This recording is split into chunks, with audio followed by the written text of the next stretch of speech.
Wouldn't it be nice if Adam Sandler didn't count the dates up all so wrong? And wouldn't it be nice to talk together in a format that goes way too long? You know it's time to rewind, baby, for 19 dates of this movie with Drew Barry. Yeah, wouldn't it be nice? Good morning, listeners. It's another beautiful day here on It's Time to Rewind. I'm your host, Bubbawheat, and joining me today is my guest, Heather Baxy Walsh. How are you doing today? I'm wonderful. Thank you for having me on, Bubba. Yeah, it's good to have you on. And this season we're discussing, what was the movie again? 50 First Dates. All right. Well, actually, it's 19 first dates, and we are going through them one date at a time. And this week's date is what I'm calling their 8th date, because it's their 8th interaction, even though Lucy doesn't actually acknowledge Henry's presence this time around. But I'm still calling it their 8th date, and it starts at 43 minutes and 38 seconds, with Henry sending his penguin into the middle of the road, and it ends at 44 minutes and 13 seconds, with 2 pairs of soiled pants. So before we jump into, I was going to call it today's minute, but it's not even a minute, it's like 30 seconds. But what is your background with this movie and with, Adam Sandler movies in general? Oh, I love Adam Sandler, and especially in the late 90s. I mean, that's when I came to. And oddly enough, I was a teenager at the time, so it was pretty age appropriate, I think. And I was super into hockey, and my mom and our whole entire group of hockey fan friends and I started going to Adam Sandler movies together. So most of these movies I saw with my mom. But this one came along a little bit later, and I know the whole intention was to reignite some of that wedding singer chemistry between Drew Barrymore and Adam Sandler. And, I like lowbrow fart jokes and stuff like that. But what I really love about Adam Sandler is his sincerity and his sweetness, because he really is. Yeah, I'm hitting. I've talked about it before. I'm hit and miss with Adam Sandler in general, and it's I'm like 3 months into this movie now, and I still haven't gotten around to catching up with The Wedding Singer, which I feel like that's the one kind of big classic Adam Sandler movie that I haven't seen that I really want to see. That one and Big Daddy, but I'm not in a hurry to watch Big Daddy. I feel like that one is not fully in line with my sense of humor, and I feel like it maybe doesn't hold up quite as well because I feel like that one's really packed with his juvenile humor. It is, and I can say this with authority too, because we just watched it again randomly. This had nothing to do with planning for the show. It was, I think, on Laugh, and it popped on the other night. And Mike, my husband, he loves it, and I've always been meh about it. So we watched it, and he's laughing his butt off, and I'm going, this isn't really, it still isn't that funny. There are funny parts, there are sweet parts. It's fine, but if I never watch that one again, it's fine. The Wedding Singer, on the other hand, I don't like romantic comedies that much. I usually need them dressed up in Billy Madison, but it's not a romantic comedy, but there's romance in the comedy. I'm good with that. But The Wedding Singer, oh yeah, you watch that sometime. I'm totally shocked that you've seen this, but not that one though. It's great. You can hate Adam Sandler and still love that movie. Yeah, I think I've seen about half of his big movies. Yeah, so let's go ahead and jump into today's date, which it's pretty simple, it's pretty quick. Like I said, it's 30 seconds, and he just sends his penguin out in the middle of the road to try and get her to stop. It's so ridiculous. But it's great. Well, I feel like Of the 3 weeks that you're here to talk about, this is the least ridiculous of the three. Fair, fair. The next week's is my favorite. But this one I can at least I feel like, and we'll talk about it in our next two episodes, but I feel like if she had seen the penguin, I feel like this one would have been the most likely of the three to actually result in a positive interaction between him and Yeah. Lucy.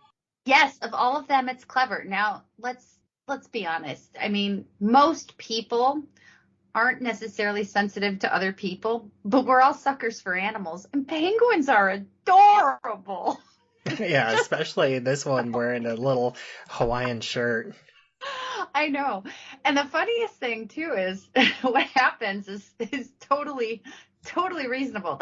That's exactly the first and only accident I ever got in where I hit someone who was doing exactly what Lucy was doing. I don't listen to the CDs as much, like practically never these days, but I do still have one of these CD folders in the car with about 12 of my last CDs that I still own. Oh goodness, no, I'm still big on physical media. I still buy CDs. I do. Yeah, I'm careful with them. I don't do the looking for CDs while I'm driving anymore. That timeline has long since passed.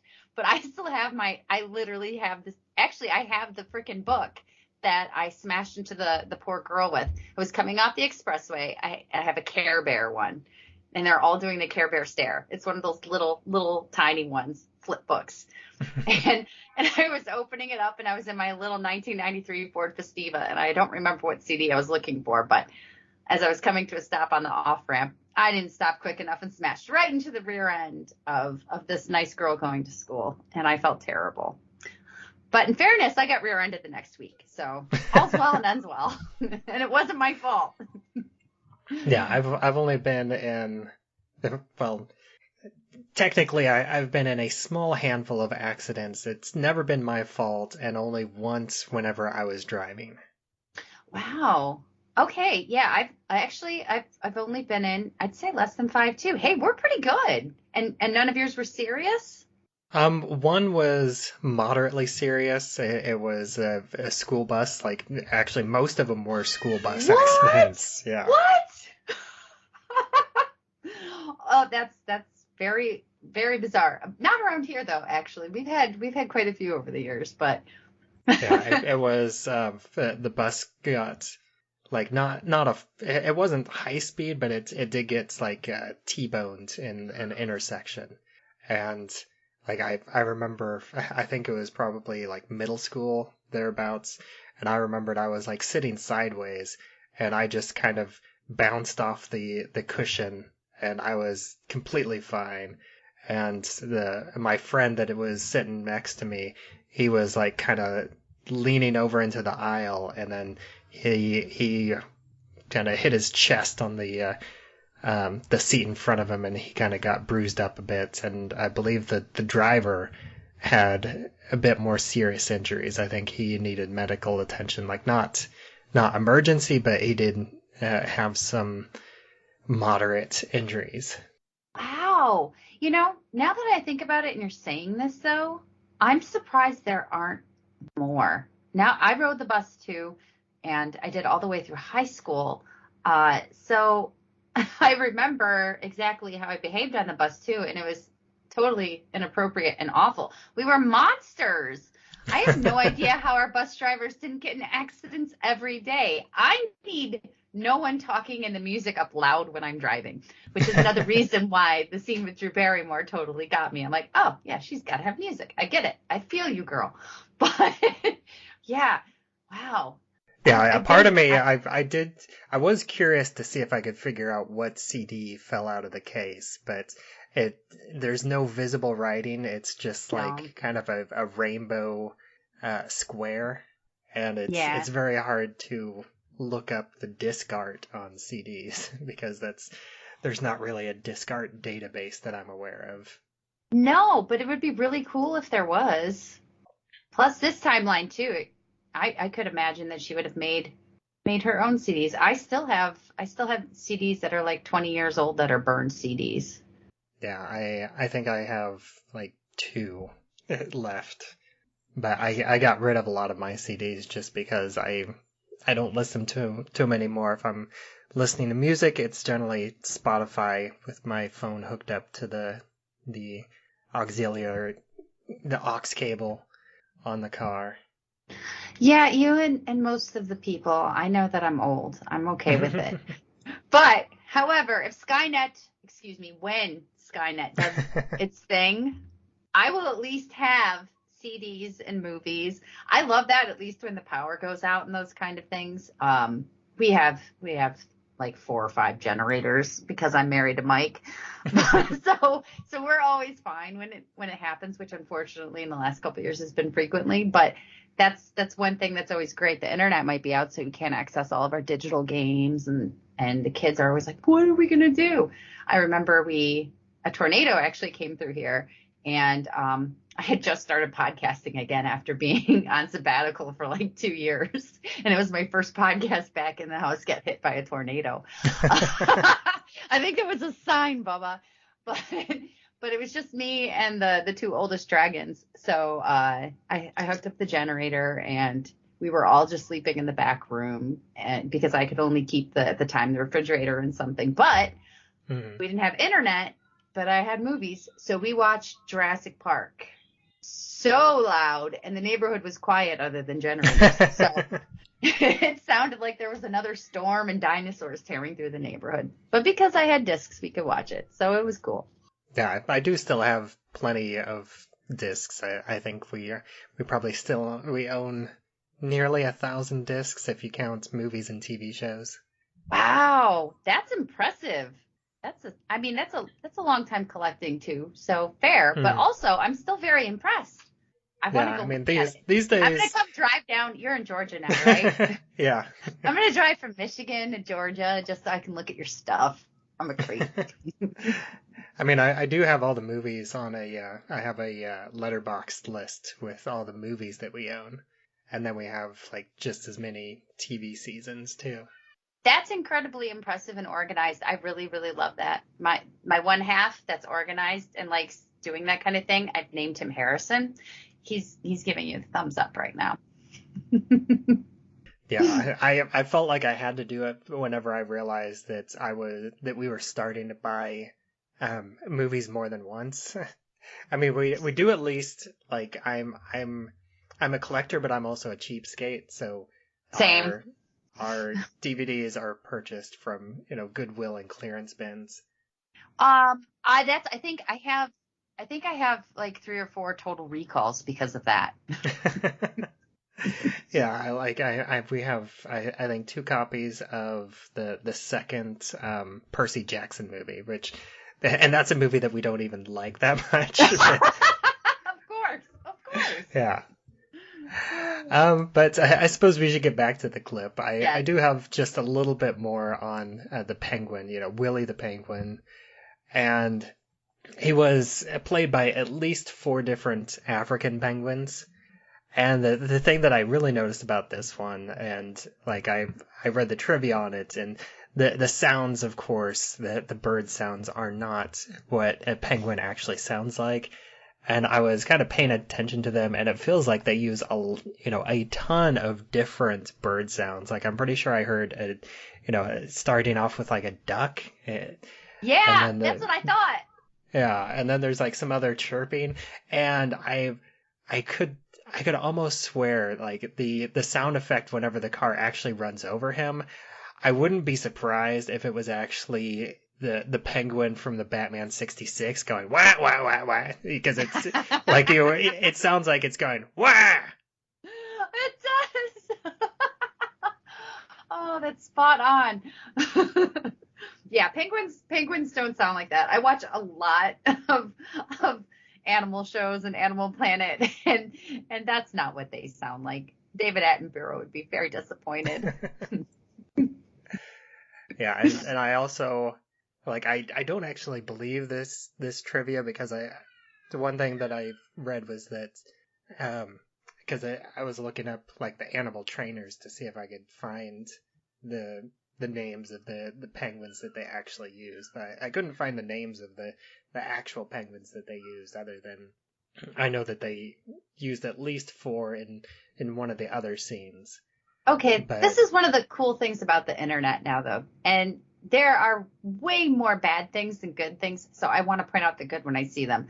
But I mean, that's one of the things that I think is so cool about the Movie by the Minute shows is all of these little teeny tiny details that you can actually find on the internet now. Mm-hmm. You could have never done something like this 15 years ago. It's just fantastic. Yeah, but like one thing that I've read that claimed to be how they did the movie, but I think it was just conjecture, because they talked about how, that the penguin was trained to walk to the middle of the road and then stop on its mark.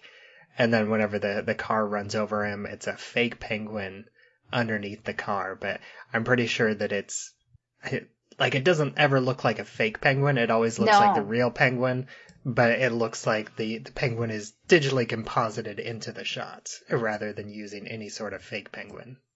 Yeah, it doesn't look fake at all. It looks like the same exact penguin. I would have never even thought that. And it does seem strange. Even in that timeline, they had the ability to just put the penguin. Yeah, that sounds nonsense. Like nonsense. It's weird nonsense, though. Weird thing to fib about, but... Yeah, this definitely feels like one of those digital effect shots, because I talked about it earlier in this show, but there are over 200 digital effect shots in this movie. Wow. Which is a lot whenever you think, because this doesn't feel like a movie that has a lot of effect shots, but I feel like this scene with the penguin getting run over by the car is one of them. Yeah, and if they were using it that much, I would absolutely assume that they would do that with a penguin. It's a good moment. It's a funny moment. And the sound is silly. That's why you laugh at it instead of get scared. A little scared. Just a tiny bit scared. I am scared. I'm more than a tiny bit scared. I know it's going to happen, and I still get upset. Yeah, and then, of course, the moment ends with him asking the penguin if he pooped his pants, and he said, well, I certainly did. Or he says, me too. Which ends in a poop joke. Yeah. Which is perfect. And then that's all I have to say about this day. Is there anything else that you have to say about this date? No, it's a fun one, though. And I'm just happy because there's a penguin, because I love penguins. Yeah, it's a fun little, like, almost like slapstick moment. Yeah. This is my kind of silly. Yeah. All right, well, thank you so much for joining me today and for the next 3 weeks. And for anybody else that hasn't heard you before, why don't you go ahead and take a moment to let them know where else you can be found online? Oh, yeah, I'm out there. It's creepy. You can find me on my podcast with my friend Mark Armstead. We are doing a Buffy rewatch show. We're in the middle of season 2 right now. It's called Welcome to Hellmouth. You can find us Word of Hellmouth. Word of Hellmouth. What did I just say? You said welcome to. I got my own show wrong. That's perfect. See, I'm starting to lose it. I'm going to remember as much as Lucy by the end of this. Word of Hellmouth is the name of the show. You can find us on Rabbit Hole Podcasts or on any of your streaming services. We're there. And if you want to follow me on the interwebs, you can follow my author name, HB Walsh, on Instagram or Facebook. And as always, I'm Bubbawheat, and you can follow me on all the social media where I'm at Bubbawheat. You can follow this show on all the available podcatchers out there. And we also have a Facebook group. It's Time to Rewind, a time loop group, and you can join that to discuss episodes as they come out, as well as have discussions about time loop movies, TV shows, or anything time loop related is welcome there. And until next time, I will see you again for breakfast next week. Uh-oh. Oh my God. Oh my!